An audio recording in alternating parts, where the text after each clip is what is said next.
జూబ్లీహిల్స్ ఉప ఎన్నికలు ఎప్పుడొచ్చినా కాంగ్రెసే గెలుస్తుందని మంత్రి పొన్నం ప్రభాకర్ ధీమా వ్యక్తం చేశారు. కంటోన్మెంట్లో గెలిచి చూపించామని, జూబ్లీహిల్స్లో కూడా గెలిచి చూపిస్తామని అన్నారు. గత పాలకులు జూబ్లీహిల్స్లోని సమస్యలను పట్టించుకోలేదంటున్న మంత్రి పొన్నం ప్రభాకర్తో మా ప్రతినిధి Siddharth face to face. Jubilee Hills ఉప ఎన్నికల హడావిడి మొదలైనటువంటి నేపథ్యంలో మంత్రులందరూ జూబ్లీహిల్స్ బాటపట్టారు. ప్రస్తుతం మంత్రి పొన్నం ప్రభాకర్ మనతో ఉన్నారు, ఆయనతో మాట్లాడదాం. సార్, ఏంటిది జూబ్లీహిల్స్ ఉప ఎన్నికల నేపథ్యంలోనే మంత్రులందరూ జూబ్లీహిల్స్లో చక్కర్లు కొడుతున్నారని ఒక వార్త వినిపిస్తుంది, నిజమేనా? జూబ్లీహిల్స్ ఎన్నిక ఎట్లయినా మేము గెలవాల్సిందే. ఉప ఎన్నిక కంటోన్మెంట్లో కూడా గెలిచినాం.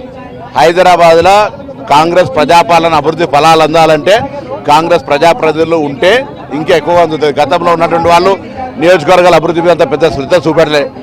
తప్పకుండా ఇప్పుడు ఇన్ఛార్జి మంత్రిగా మిగతా మా సహచర మంత్రులందరం కూడా 15 నియోజకవర్గాల్లో హైదరాబాద్ సంబంధించిన ఏ సమస్య ఉన్నా రాష్ట్ర రాజధానిగా ఆ సమస్య పరిష్కారం చేయాలని మా బాధ్యతగా మా పని చేస్తాం. ట్రబుల్ షూటర్ హరీష్ రావు, కేటీఆర్ నిత్యం మీటింగ్లు పెడుతున్నారు, అభ్యర్థి కోసం కసరత్తు చేస్తున్నారు. వాళ్ళేమో ఎన్నికల రాజకీయం కాదు. ఎన్నడూ జూబ్లీహిల్స్కి వచ్చినారు, ఎన్నడూ ఏ సమస్య పరిష్కరించినారు, ఏమని ఉంటే మొత్తంగా వాళ్ళ నియోజకవర్గాల గురించి ఆలోచించారు కదా.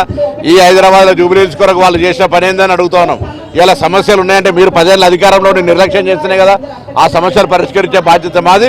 జూబ్లీహిల్స్ ప్రజలతో పాటుగా హైదరాబాద్ ప్రజలు మమ్మల్ని విశ్వసిస్తారు. తప్పకుండా రాబోయే సందర్భాల లోపల మమ్మల్ని ఆశీర్వదిస్తారు. బీజేపీ కూడా హిందుత్వాన్ని రెచ్చగొట్టి బెనిఫిట్ పొందుదామనే ఆలోచనలో ఉన్నట్టుంది. మీ ఖర్గే కూడా జూబ్లీహిల్స్ ఖచ్చితంగా గెలవాల్సిందే అని ఒక టార్గెట్ పెట్టిపోయారు. మీ స్ట్రాటజీ ఏంటి సార్? స్ట్రాటజీ ఏం లేదు. ప్రజల దగ్గరికి వెళ్తాం, ప్రజా సమస్యలు పరిష్కరిస్తాం, ఓటు అడుగుతాం. అది వేరే సమయం ఉంది. ఇప్పుడు హైదరాబాద్ ఇన్ఛార్జ్ మంత్రిగా మీకు తెలుసు, ఇప్పటికీ అనేక సందర్భాలు అనేక నియోజకవర్గాలు తిరుగుతున్నాం.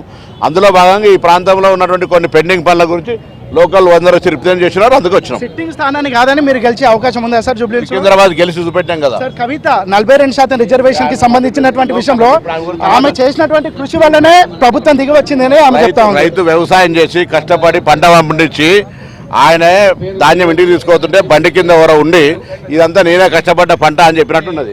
ఇది మొత్తానికైతే జూబ్లీహిల్స్ కి సంబంధించినటువంటి అంశంలో ఖచ్చితంగా తామే గెలుస్తాము, తమ స్ట్రాటజీ తమకు ఉంది అని కాంగ్రెస్ నేతలు చెప్తా ఉన్నారు. అదేవిధంగా మంత్రి పొన్నం ప్రభాకర్ కూడా ఇక్కడ ఉన్నటువంటి అభివృద్ధి విషయంలో తాము సహకరిస్తున్నాం, ప్రజలందరూ తమ వెంటనే ఉంటారనే విశ్వాసాన్ని వ్యక్తపరుస్తున్నారు. వీడియో జర్నలిస్ట్ రాజుతో సిద్ధార్థ, ఏబిఎన్ ఆంధ్రజ్యోతి, హైదరాబాద్.